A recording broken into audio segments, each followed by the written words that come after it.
Welcome back to TV5 News at 9. It is time now for Education Matters. We are here with Dr. Craig Douglas. Thank you so much for joining us, Dr. Douglas. How are you? I'm well, thank you, Colette. How are you? I'm doing great, Dr. Douglas. We're so delighted to have you back again. We're talking about Black History Month, and today we are talking about some of the most influential African-American educators in history. Now, Dr. Douglas, let's start off with Dr. Carter G. Woodson. Tell us about his contributions to what we know as Black History Month.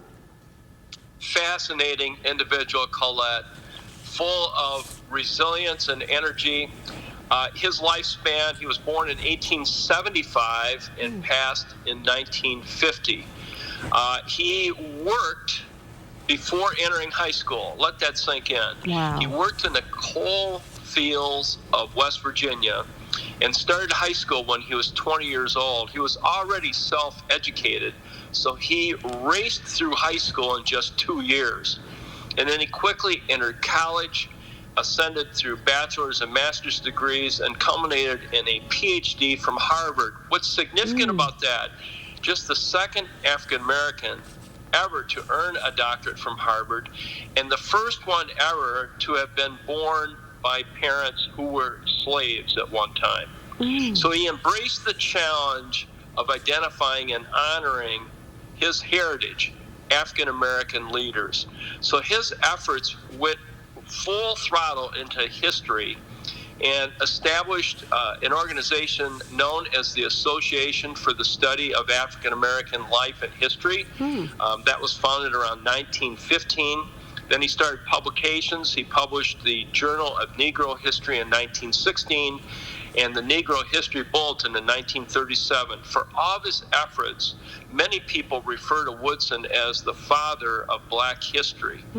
He was a mentor to many scholars and is widely known for helping many female historians well ahead of his time to focus on females.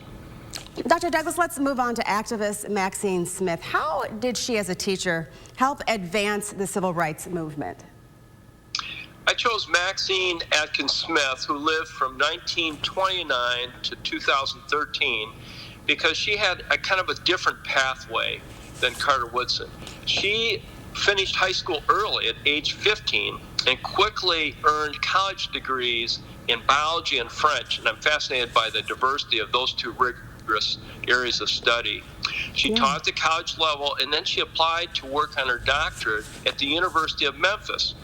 So kind of like Carter Woodson wanted to go for that doctorate. Guess what? She was denied admission. Why? Because she was Black. Terribly hard to comprehend, being denied admission because of the color of her skin. So Maxine responded by using her educational prowess by becoming an activist.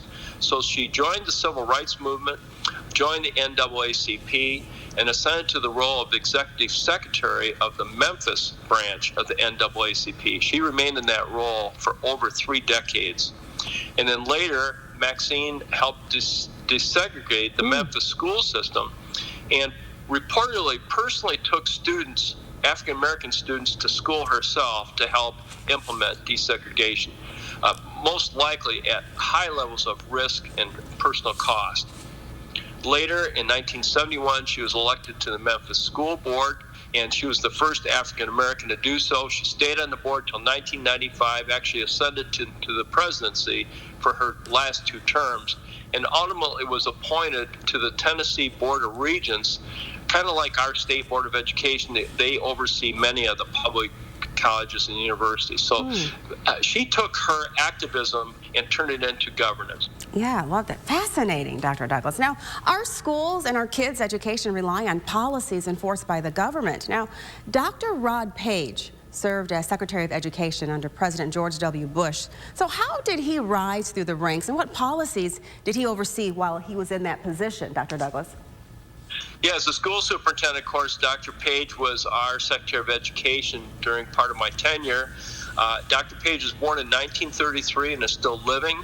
What I think is cool is he really went through the ranks, much like many of us. He coached football. He taught high school while working on his doctorate at Indiana University right here in our own Big Ten conference. He went on to serve as Dean of the College of Education at Texas Southern University, so kind of similar pathways of places I've been. And then he ascended to the School Board of Education at Houston and ultimately became the superintendent of Houston Independent School District. At the time, the 7th largest school system in the United States.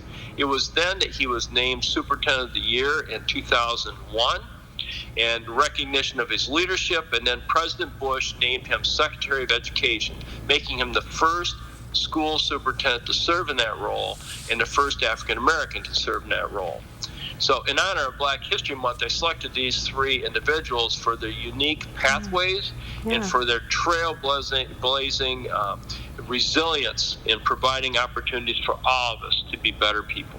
And we love learning about how they just pave the way for so many of us. Thank you, Dr. Douglas. We really appreciate you reminding us of these historical figures. Why is it so important, Dr. Douglas, for students to learn about these educators? Well, as Dr. Woodson pointed out way back in his initial research, it's important to document for historical purposes and also to provide examples for all of us to look back upon and to learn from. There are many great resources on the web. Colette, a simple search, engine search for African American leaders, African American educators, African American trailblazers will yield these names and many, many others. These are examples of many, many other trailblazers. Thank you, Dr. Douglas. So you can go on the web and do a search for these wonderful historical figures. We appreciate you bringing us this information and really kicking off Black History Month. Thank you, Dr. Douglas. Thank you, and be well. You as well, Dr. Douglas. We appreciate you so much. For more information about today's topic, check out the school source page at WNEM.com.